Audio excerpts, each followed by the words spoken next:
The first time I saw Daniel Harper's wife smile at me, it felt like the universe was laughing in my face. Not because she was flirting. Not because she knew who I was. But because 2 hours earlier, I had watched my own wife kiss her husband in the parking lot of a downtown hotel while I sat frozen behind the wheel of my truck, gripping the steering wheel so hard my fingers cramped. And now, somehow, I was standing in Daniel's $1 million kitchen, holding a glass of whiskey, while his wife Emily asked me if I wanted more ice. Life has a twisted sense of humor. The entire evening smelled like expensive candles and betrayal. I remember staring at the polished marble counters while people laughed around me like nothing in the world was broken. The house sat in one of those gated neighborhoods outside Chicago where every lawn looked professionally painted. Modern artwork hung on the walls. Soft jazz floated through hidden speakers. Couples moved through the rooms with effortless confidence. Meanwhile, my marriage had just exploded. Ryan. Emily's voice snapped me out of it. She stood beside the kitchen island wearing a dark green dress that looked elegant without trying too hard. She had tired eyes, though. Beautiful, but tired. Like someone who smiled for other people more than herself. "You okay?" she asked. "Yeah," I lied quickly. "Long week." She gave a small nod, like she understood more than I said. "That makes two of us." Before I could answer, Daniel walked into the kitchen with my wife Claire wrapped around his arm. The sight punched the air out of my lungs. Claire laughed at something he whispered into her ear. Her hand rested comfortably against his chest. Too comfortably. Not the way a friend touches another friend, it was intimate, familiar. Dangerously natural. And suddenly, every strange moment from the last 6 months came rushing back into my head at once. The late-night marketing meetings. The sudden gym membership. The way Claire started guarding her phone like it contained nuclear launch codes. The emotional distance. The fights over absolutely nothing. I used to think marriages collapsed loudly. I thought betrayal arrived like a storm with screaming and slammed doors. I was wrong. Sometimes betrayal happens quietly. One small lie at a time.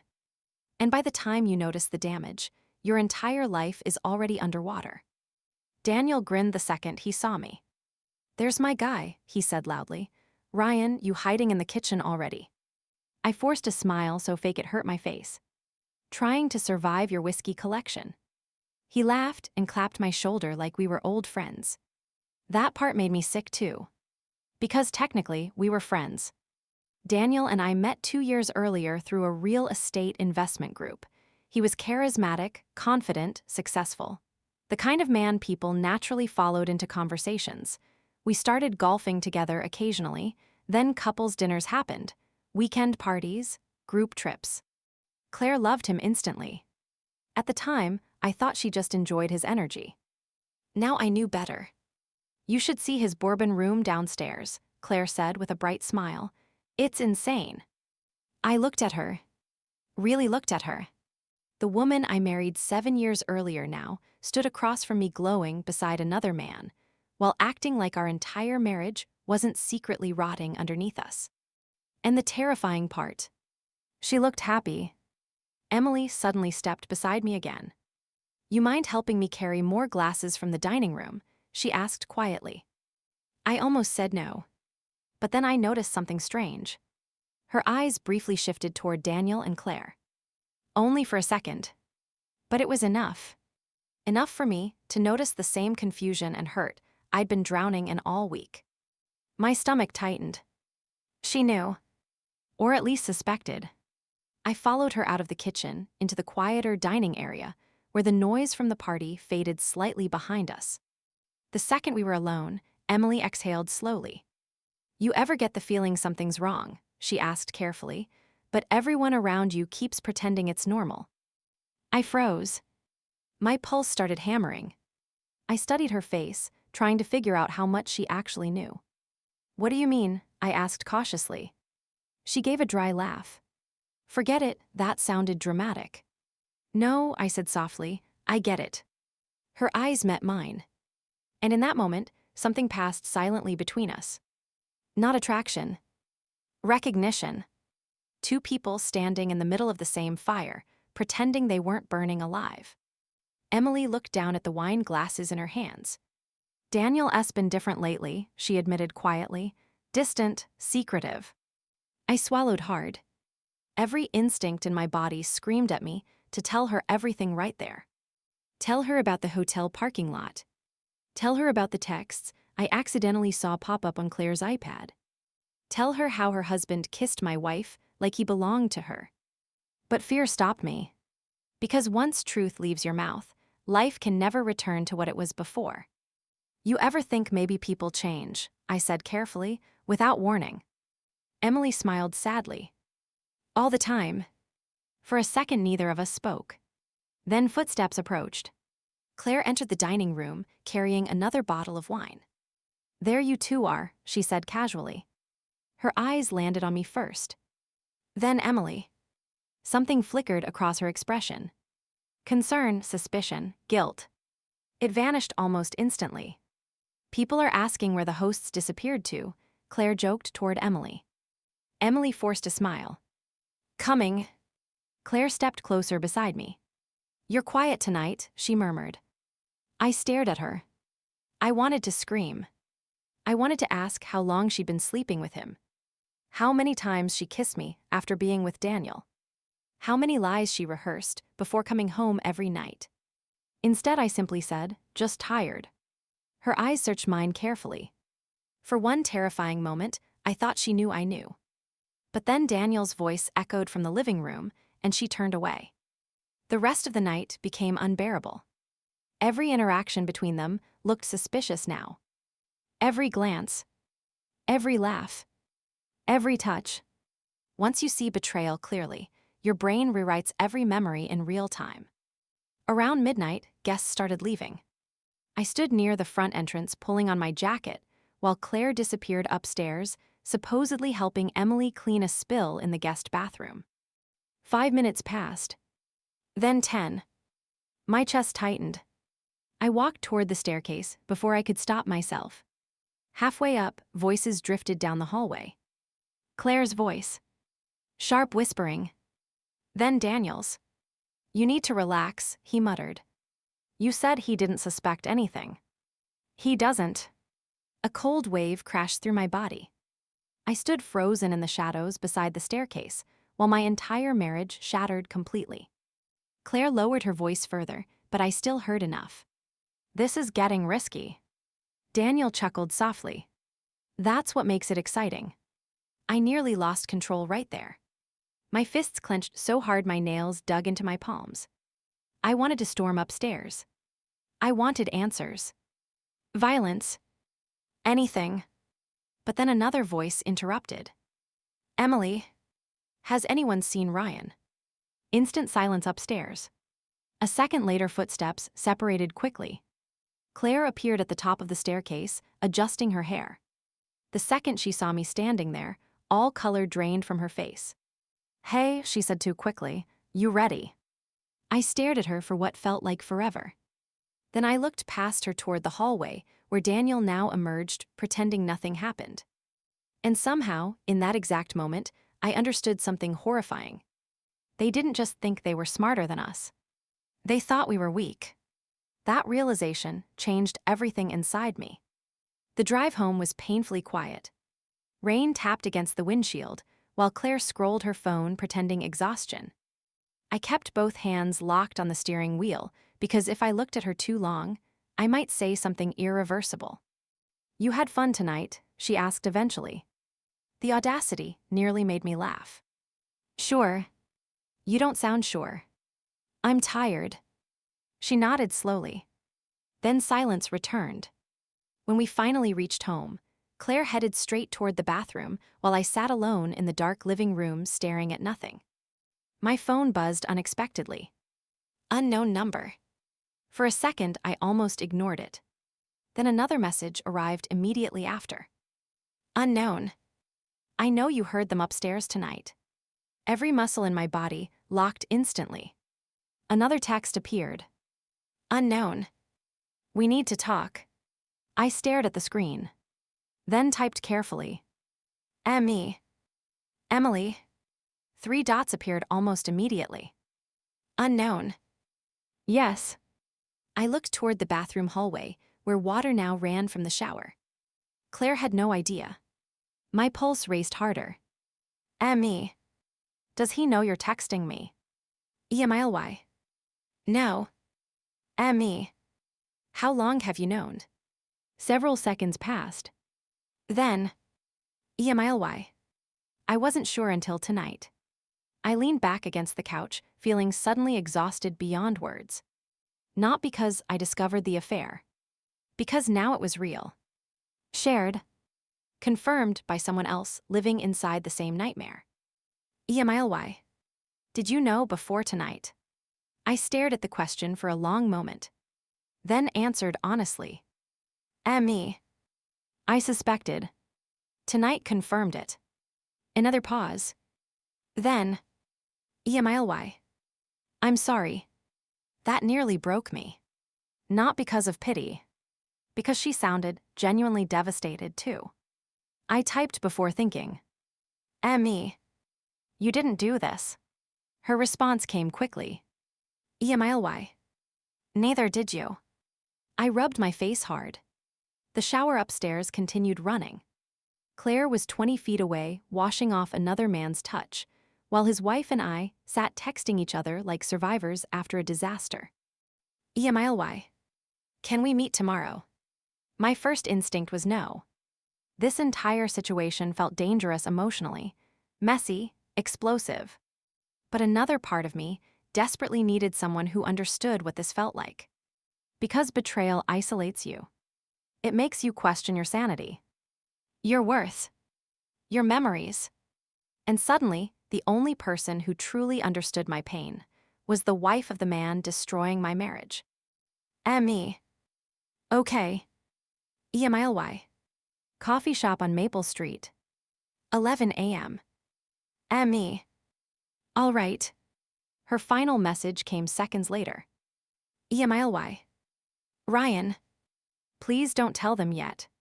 I stared at those words. Then looked toward the hallway again. And for the first time all night, my anger cooled into something colder. Something more dangerous. Because suddenly, I realized something important. If Claire and Daniel thought they controlled the story, they were about to be very wrong. The next morning, Claire acted perfectly normal.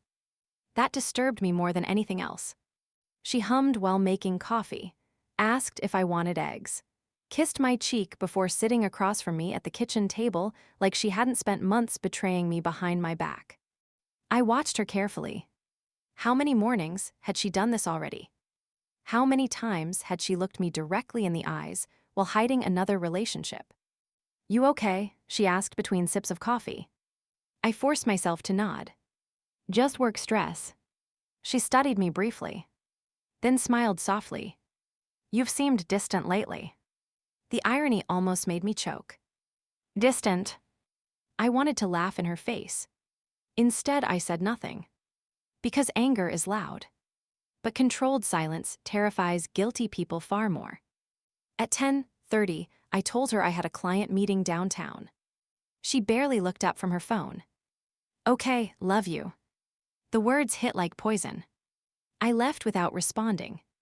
The coffee shop on Maple Street was quiet when I arrived. Emily already sat near the back corner, wearing sunglasses despite the cloudy weather outside. The second she saw me, she removed them. Her eyes looked exhausted, like she hadn't slept at all. Neither had I. For a moment, neither of us spoke. Then she quietly said, I almost didn't come. Same. I sat across from her. The tension between us felt strange, heavy, not romantic, not awkward exactly. Just raw. Two strangers connected by the same wound. A waitress approached, and neither of us realized we'd been staring silently at each other until she awkwardly asked for our orders. Once she left, Emily leaned back slowly. So, she whispered, what now? I looked out the window. I honestly don't know. She nodded like she expected that answer. Then, after a long pause, she asked the question I'd been dreading. How long do you think it's been happening? I swallowed hard. Months at least. Emily looked down immediately. Pain flickered across her face, so quickly it almost disappeared. I kept telling myself I was paranoid, she admitted quietly. Daniel started traveling more, guarding his phone, picking fights over tiny things. Claire too. Emily laughed bitterly. Crazy how similar cheaters become. That sentence lingered heavily between us. Then she reached into her purse and pulled out her phone. I need to show you something. She opened several screenshots. Hotel reservations. Text records. Photos of receipts. My stomach twisted tighter with every image. There's more, she whispered. Then she showed me a photo taken 3 weeks earlier. Claire stepping into Daniel's car outside a restaurant downtown. Holding his hand. I looked away immediately. Emily locked her phone. I hired a private investigator last week, she admitted. I stared at her. You what? I thought I was losing my mind. Suddenly, everything made sense. Her exhaustion. Her suspicion. The way she looked at them during the party. How much do you know? I asked carefully. Her eyes filled slightly. Enough. Silence swallowed the table again. Then she said something unexpected. I haven't confronted him because I'm scared. I looked at her. Of what? That once it said out loud, my life disappears. God. I understood that completely. Because as painful as betrayal was, confrontation meant finality. Divorce. Families shattered. Friends choosing sides. Lawyers. Loneliness. The death of the future you thought you had. I keep hoping there's some explanation, she whispered weakly. There is. The harshness in my voice surprised both of us. Emily looked down again. And suddenly, I realized she wasn't weak. She was grieving. So was I. We spent the next hour talking quietly about everything. The lies we noticed. The emotional distance. The gaslighting. The strange behavior. And slowly something unexpected happened. The crushing loneliness started easing slightly. Not because the pain disappeared. Because someone finally believed me. Someone else saw the same cracks. At one point, Emily laughed suddenly while shaking her head. What? You know what's horrible? What? They probably think we'd hate each other. I blinked, then realized she was right. Affairs usually create enemies out of victims. The cheating spouses expect rage, chaos, blame. Instead, here we were sharing coffee and heartbreak like two people abandoned in the same storm. I don't hate you, I admitted quietly. Emily met my eyes. I don't hate you either. That moment changed something. Not romantically. Not yet. But emotionally. Trust began forming in the middle of devastation. And trust is dangerous when your whole world collapses. By the time we left the cafe, the rain outside had stopped. We stood awkwardly near the sidewalk, unsure how to end the conversation. Then Emily asked softly, "Do you think they love each other?" The question hit harder than expected. I thought carefully before answering. No, I finally said. How can you be sure? Because people in love don't sneak around destroying everyone close to them. Emily stared at me for several seconds. Then, for the first time since meeting her, she smiled genuinely. Small. Broken. But real. And somehow that smile scared me more than the affair itself. Because deep down, I suddenly realized this story was only beginning. The next 2 weeks turned into a performance none of us wanted to admit we were acting in. Claire kept pretending to be my wife. Daniel kept pretending to be Emily's husband. And Emily and I kept pretending we didn't know exactly what was happening behind everyone's backs. The strange part was how normal life still looked from the outside. Bills still got paid. People still went to work. Friends still invited us to dinners. The world didn't stop spinning just because 4 lives were quietly falling apart. But underneath every ordinary moment, tension pulsed like exposed electrical wires. I started noticing details I'd ignored before. Claire suddenly taking calls outside. The way she smiled at her phone and then hid it the second I walked into the room. How carefully she monitored my mood now, almost like she was trying to measure whether I knew the truth. And every single time she touched me, my skin crawled. One night she curled beside me in bed and rested her head on my shoulder while watching television. I stared straight ahead the entire time. All I could think about was Daniel touching her the exact same way. "You're really distant lately," she whispered softly. I almost laughed. The manipulation was subtle, but I saw it clearly now. Cheaters love reversing reality. They create the damage, then make you feel responsible for noticing it. "Work's been rough," I said. Claire sighed dramatically. "You've been saying that for months." Months? Interesting choice of words. The same amount of time she'd likely been sleeping with another man. I turned toward her slowly. "Maybe I'm just tired of feeling like I don't know you anymore." For a split second, fear flashed across her face. There it was. The crack. Then she recovered instantly. "What's that supposed to mean?" "Nothing." But now she was watching me carefully. Suspiciously. And honestly. Good. Let her feel uncomfortable for once. The next morning, Emily texted me while I sat in my office pretending to review contracts. "EMLY. Can you talk?" 5 minutes later, she called. The second I answered, I knew something was wrong. "He lied again," she whispered. "What happened?" "He told me he had meetings in Milwaukee tonight." And I checked his calendar. He does. I closed my eyes. "Emily, he's with her tonight, isn't he?" The silence answered for me. I heard her breathing shake slightly over the phone. Then she muttered, "I hate that I still hoped you'd say no." That sentence stayed with me long after the call ended. Because hope is the cruelest part of betrayal. Even when the evidence becomes undeniable, some broken part of you still searches desperately for innocence. That evening, I made a decision I wasn't proud of. I followed my wife. Claire told me she was having dinner with coworkers downtown.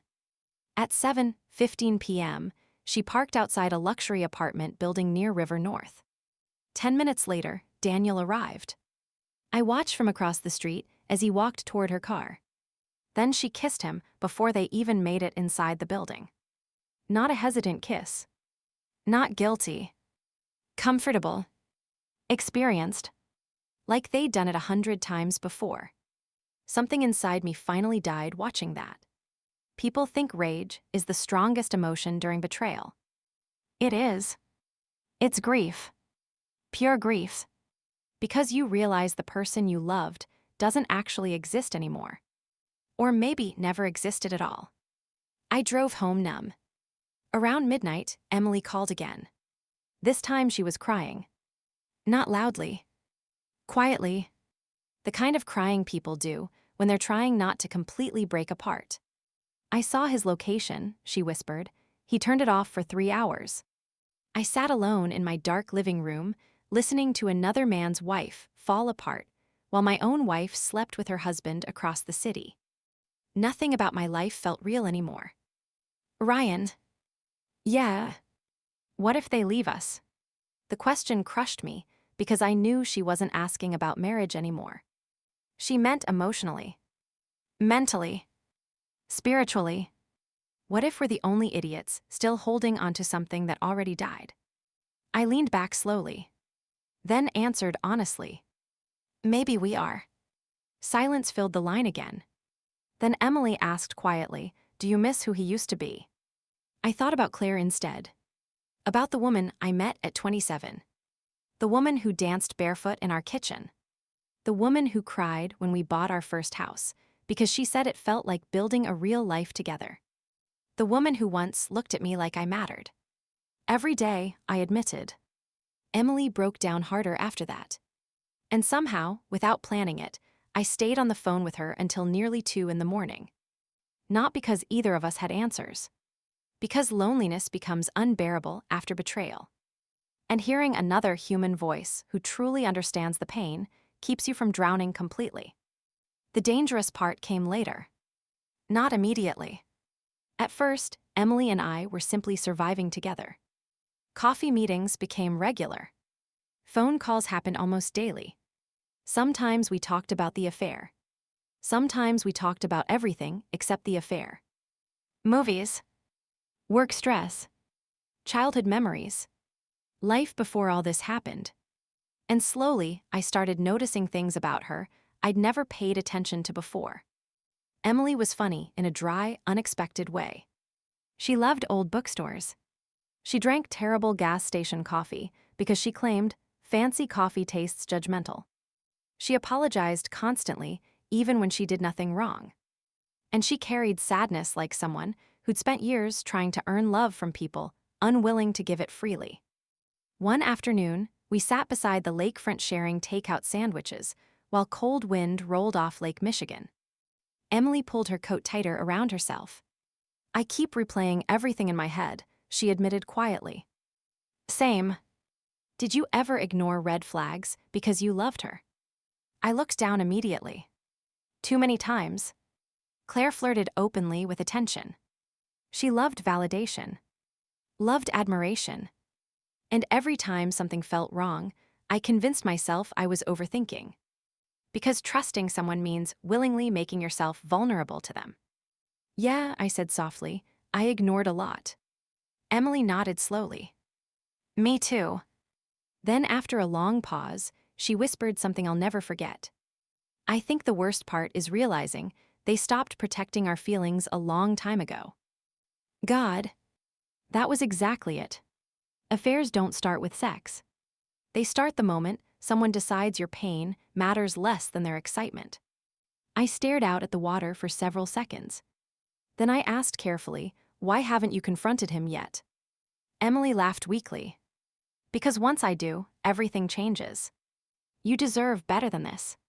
Her eyes met mine immediately. "You do too." The way she said it hit differently. Not pity. Not obligation. She meant it. And after weeks of feeling unwanted, discarded, and humiliated, hearing someone genuinely care about my pain almost hurt more than the betrayal itself. That night, Claire came home unusually affectionate. She cooked dinner, asked about my day, even reached for my hand while we sat on the couch. It felt surreal, like watching a stranger imitate my wife. "You remember Daniel's charity gala next weekend?" she asked casually. My stomach tightened instantly. "Yeah. We should still go." Still go. Interesting wording again. As if some part of her wondered whether I was pulling away. I looked at her carefully. "Why wouldn't we?" Claire studied my face for signs of suspicion. Then smiled. "No reason." But I noticed her hands shaking slightly while sipping wine. Good. Fear was finally reaching her. The gala arrived 6 days later. A massive downtown event packed with investors, business owners, and wealthy donors pretending to care about charity while networking for status. Normally, I hated these events. This time I despised every second before even arriving. Especially because Emily would be there too. The second Claire and I entered the ballroom, I spotted Daniel across the room laughing beside a group of executives. Then I noticed Emily standing alone near the bar. The moment our eyes met, something shifted between us instantly. Recognition. Comfort. Danger. Claire noticed too. I saw it happen. Her eyes moved from me to Emily and then back again. A tiny wrinkle formed between her brows. Interesting. During dinner, the seating arrangement became almost comically cruel. Daniel sat beside Claire. Emily sat beside me. I wondered briefly if karma had finally developed a sense of humor. The entire table conversation felt poisoned underneath the surface. Daniel kept making Claire laugh. Claire kept touching his arm. And every time they did, Emily's body stiffened beside me. I quietly poured her another glass of wine. She whispered without looking at me, "Thank you." Halfway through dinner, Daniel leaned toward me casually. "You all right, man? You seem quiet tonight." I looked directly into his eyes. And for the first time since discovering the affair, I saw fear. Tiny. Buried deep. But there. Maybe he sensed something changing. Maybe guilty people, eventually recognize when the person they underestimated stops being blind. I'm good, I answered calmly. Claire barely touched her food the rest of the night. She kept watching me and Emily interact. Not flirting. Nothing inappropriate. But comfortable. Connected. And I think that disturbed her more than anger would have. Because cheaters expect rage. They don't expect emotional replacement. At one point, Emily quietly leaned toward me. I need air. Without hesitation, I stood. Claire immediately looked up. So do I said. The silence at the table became suffocating. Daniel forced a smile. Don't stay gone too long. Outside on the balcony, cold city air hit us instantly. Emily wrapped her arms around herself while staring at the skyline. I can't do this much longer, she whispered. You shouldn't have to. She laughed bitterly. They look happier together than they ever looked with us. That sentence sliced through me because it echoed my own darkest thoughts. I stepped beside her near the railing. For what it's worth, I said carefully, they only look happy because they haven't faced consequences yet. Emily looked at me slowly. You really believe that? Yes. Why? Because fantasy always looks exciting before reality destroys it. She stared at me for several seconds, then quietly admitted, You're the only thing keeping me sane right now. The words hit harder than they should have. I felt something dangerous shift in my chest. Not lust. Not rebound attraction. Something deeper. Connection. And connection born from pain becomes incredibly intense, incredibly fast. Before I could answer, the balcony door opened behind us. Claire. Her expression tightened the second she saw how close we stood. There you are, she said carefully. Emily stepped back immediately. We were just talking. Claire forced a smile. Clearly. The tension became unbearable instantly. I watched Claire closely now. And suddenly, I realized something shocking. She was jealous. Not because she loved me again. Because control was slipping away from her. Back inside, Daniel approached me near the bar later that evening. You and Emily seem to be spending a lot of time together lately. There it was. The hypocrisy. I nearly smiled. We've been talking. About. I took a slow sip of whiskey while holding eye contact. Life, marriage, honesty. His face changed almost imperceptibly. Then he chuckled. Sounds serious. It is. For a second, neither of us moved.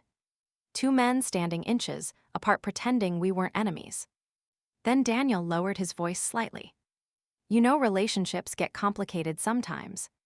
I stared directly at him.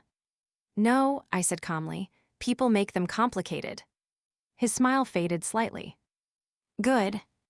Let him squirm. The drive home after the gala was icy silent. Claire kept glancing toward me nervously.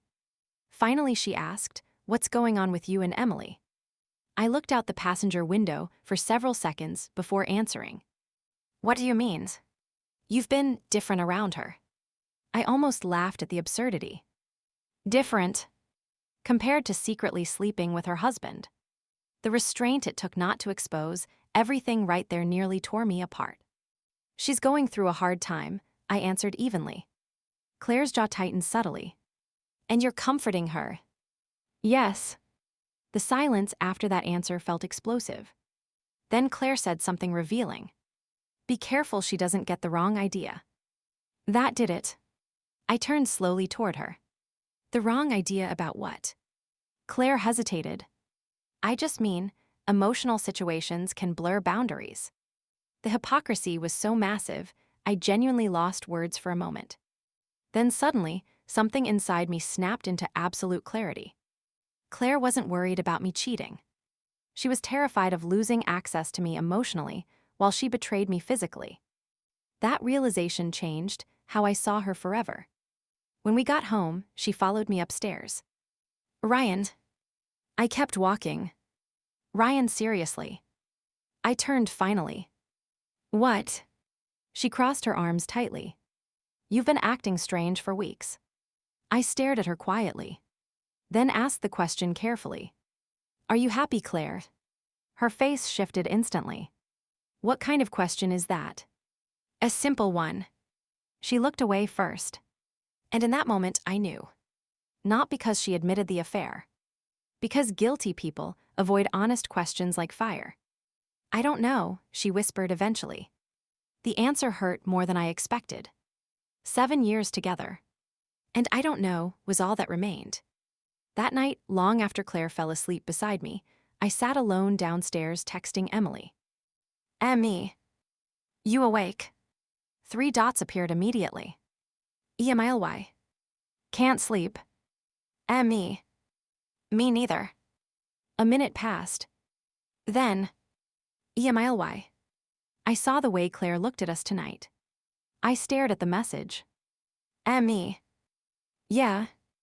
EMILY. Do you think they're scared? I thought about Daniel's expression at the bar. Claire's jealousy. The growing tension. Then I typed honestly. Emmy. I think they finally realize we're not broken anymore. Emily didn't respond right away. Then finally. EMILY. Ryan. What are we doing? I looked around my dark living room. At the house filled with memories that suddenly felt haunted. At the marriage already collapsing quietly upstairs. And at the woman texting me from another broken home across the city. The terrifying part. For the first time in months, thinking about Emily was the only thing that made me feel less alone. And deep down, I knew she felt the same way. 3 days after the gala, Claire finally confronted me.